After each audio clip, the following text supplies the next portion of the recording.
कृषीप्रधान देश म्हणून ओळखला जातो. देशामध्ये शेती व्यवसाय खूप मोठ्या प्रमाणातही केला जातोय.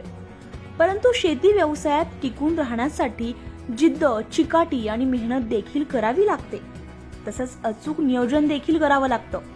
आणि त्यासोबत शेतीला तंत्रज्ञान आणि आधुनिकतेची जोड असेल तर शेती ही एखाद्या मोठ्या नोकरीपेक्षा कमी नाही, हे दाखवून दिलंय नाशिकच्या मालेगाव तालुक्यातील खाकुर्डी येथील उच्च शिक्षित प्रणव सुनील पाटील या युवा शेतकऱ्यानं. शहरातून उच्च शिक्षण घेऊन प्रणव आपल्या खाकुर्डी गावात आला. घरी वडिलोपार्जित 6 एकर शेती होतीच. त्यामध्ये शेतीची त्याला लहानपणापासूनच आवड होती. त्याच्या कल्पक बुद्धीत विचार आला, आपणही शेतीमध्ये काहीतरी नाविन्यपूर्ण प्रयोग करावा. त्यानं डाळिंब आणि शेवगा पिकाची निवड केली आणि निलेश पाटील यांच्या मार्गदर्शनाखाली 2.5 एकर क्षेत्रावर प्रणवनं डाळिंबाची यशस्वी लागवड केली.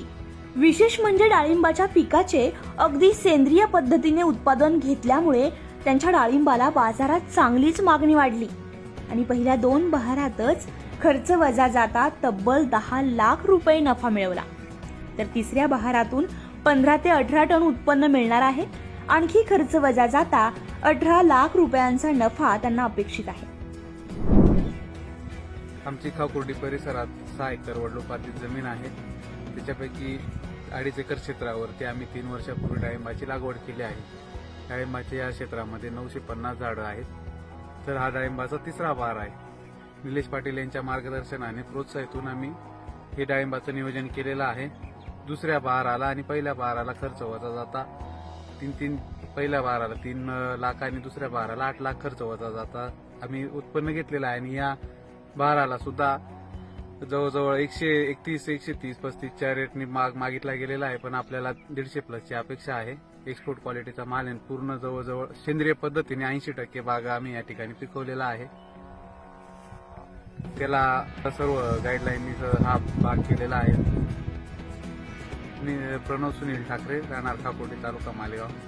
मी एक शिक्षक असून दुपारच्या वेळेत शेती हा व्यवसाय जोपासलेला आहे. डाळिंबाबरोबरच त्यांनी 3.5 एकरावर शेवग्याचं पीक घेतलं. कारण पूर्वी अंधश्रद्धेमुळे शेवगा कुणी लावत नव्हतं. दारामध्ये शेवगा असला तरी वावगं समजलं जायचं.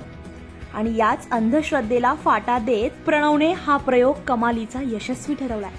हा शेवगा उत्कृष्ट रीतीने पिकवून खर्च वजा जाता तब्बल त्याने 10 लाख रुपयांचं उत्पन्न कमावलं.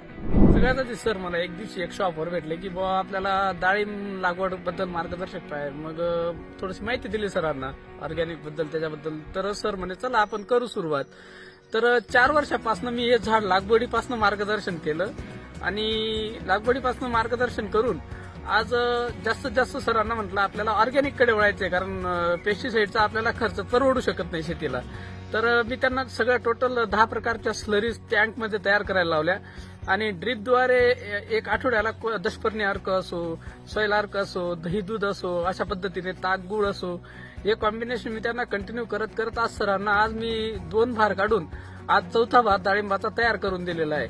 आणि जास्तीत जास्त लोकांना माझं हेच म्हणणं आहे की कमीत कमी खर्चामध्ये जास्त शेती कशी करता येईल आणि आपल्याला कमीत कमी पेस्टिसाइडचा म्हणजे इन्सेक्टिसाइड आणि फंगिसाइडचा वापर शेतीमध्ये कसा करता येईल आणि आपल्याला माती जिवंत कशी ठेवता येईल याच्यावर जास्तीत जास्त लोकांनी भर द्यावा. एवढंच मी माझ्या सगळ्या शेतकऱ्यांना सांगू इच्छितो. निलेश पाटील, मालेगाव. एकूणच काय तर जिद्द, चिकाटी, मेहनत, उत्कृष्ट नियोजन, आर्थिक तंत्रज्ञानाचा वापर करून पाटील बंधूंनी लाखो रुपयांचा भरघोस नफा कमवत शेतीत राम राहिला नाही म्हणणाऱ्यांच्या डोळ्यामध्ये झणझणीत अंजन घातलंय असं म्हटलं तर वावगं ठरणार नाहीये.